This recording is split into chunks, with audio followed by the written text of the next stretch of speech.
I am moving to Xbox to play the GWC, so I will record my whole process from creating the team at the beginning all the way to when we hopefully win the European Championship. Week 1 of the NHL GWC qualifiers just started. I have played 11 games of GWC qualifiers. We have won them all. I only shoot and score, then you score, then will come.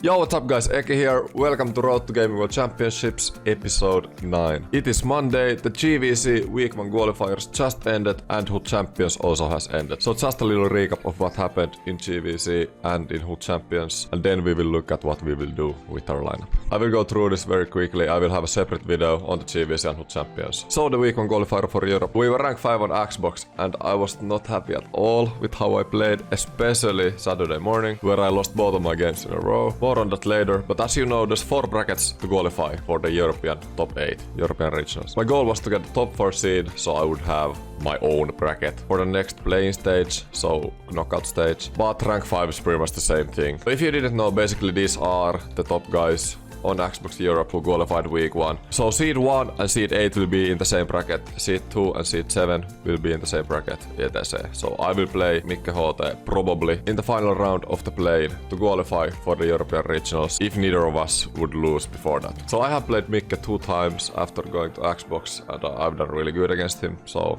I'm happy with that. And overall, like I said, I could have done better, but 23 and 2, seed 5, and with how these seeds turned up, I have to be happy with this rank 5. So there's that. In the GWC recap video, I will go more into what happened in my games and team stats and all this stuff. Hood Champions, we were ranked 14. I lost my 3rd game, luckily bounced back, won the rest, and got the top 20, and most importantly, the free 93 overall Hood Champions card, which will be huge for my team. But yeah, separate videos on those later on in the week. This was the team. Only thing that has changed since the last update forward-wise is that I changed the 91 Pavelski to 90 overall Henrik Zetterberg. I like left-handed centers more, so that was a big reason. I usually like one right-handed center in my team, and I already had Bergeron, so I didn't want Pavelski, and he wasn't really playing good for me in the GWC qualifier. Other than that, team is still the same. We will have huge changes to this team, but let's look at the defense first. I bought 90 overall Ryan Murray, actually a really good defenseman with Chatan and Hovitzer. Was my best defenseman after I got him in my Gaming World Championship run. I think I got him with like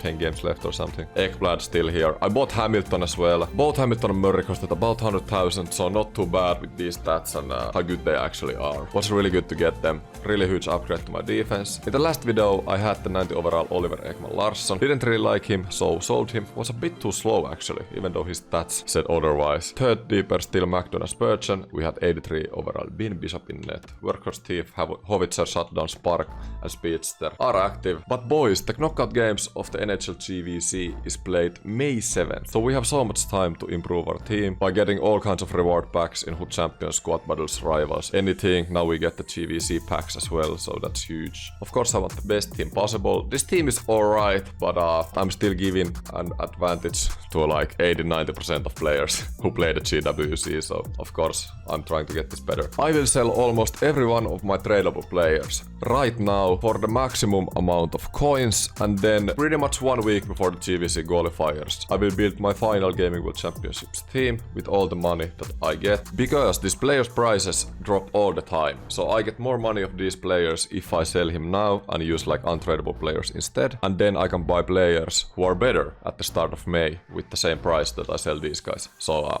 hope you understand. But before we do that, I will give you my top 5 players of the NHL GWC for me. Number 1 for me, Patrice freaking Bergeron. If I would choose who's my best player, I probably wouldn't pick Bergeron, but he was the most important for me in the Gaming World Championships. Overall in my lineup, 67 games played and 124 points, bit under 2 points per game in the freaking 2nd line. The thing that makes Bergeron what he is that I feel like always he's in the right place and he has 99 faceoffs. In the end of games when I had tight games throughout the weekend, I put the 2nd line on the ice instead of the 1st line. Because dude, you can't go wrong with Bergeron and his 99 faceoffs. Every time you needed the faceoff win, every time I needed the puck, I just put Bergeron on the ice and he scored so many important goals for me during the qualifiers. There is the 93 overall Bergeron in hot with exactly the same synergies, so I think I will get him for the GWC bracket playing stage. Number 2, Auston Matthews. In 53 games, he has 105 points in my team. I switched him and McDavid around in the 1st line throughout the whole weekend. Probably the player I'm the most comfortable with in my whole lineup. He's been my favorite favorite player to use in every NHL. He gets it done. Third 90 for McKinnon. In 122 games, he has 247 goals for me in this lineup, so over 2 points per game. By far my best right-handed winger. He held it down, scored many important goals, and that's why he is ranked 3. Fourth player, Jean Couturier. In 89 games, he has 201 points. Actually more points than I thought, because I don't see him scoring that much, but he holds it down. Just a perfect center, can do everything on the ice. Bit better offensively than Bergeron, for example. 96 face-offs. As you may know, I love high face-off stats. The more you win the face-offs, the more you have the puck, and the easier it is for you to play. So yeah, he gets it done, and nothing bad to say about him. The fifth player, I almost want to put Ryan Murray in there. He was my most important defenseman after I got him. He was the defender I had the easiest time with, but I'll have to put Ben Bishop out there.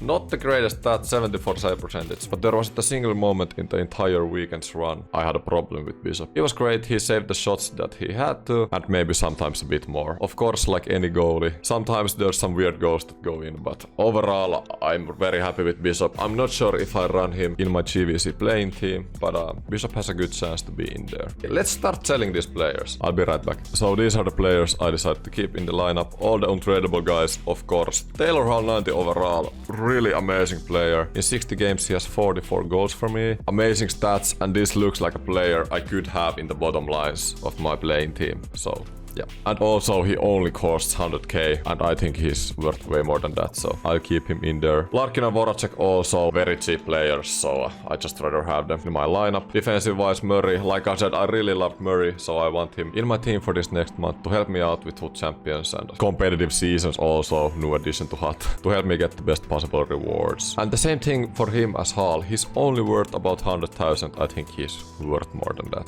McDonough, Spurgeon are so cheap and they're not worth pretty much anything. So again, I just rather keep them in the lineup. I'll keep Bishop in here for now.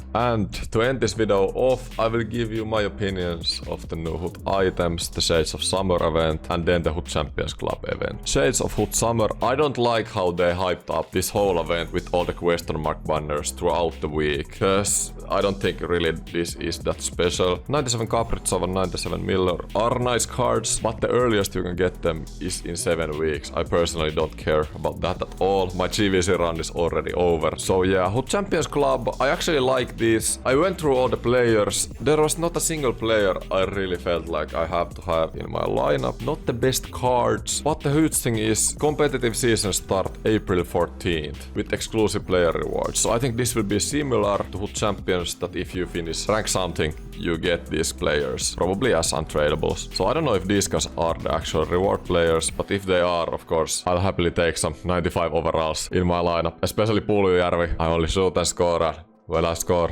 it will come, right? Actually, these players are new ones. 96 Jokiharju and 92 Hall. Those look like the most interesting so far. But yeah, there's my opinion on that event. Everyone, thank you for watching the video. I will have a more detailed video about the NHL GWC later this week with the rewards included and the regular thing about HUT Champions, so rewards and highlights. So in this series, those will be up next. Everyone, if you enjoy the content, feel free to subscribe. Have a great day and see you next time.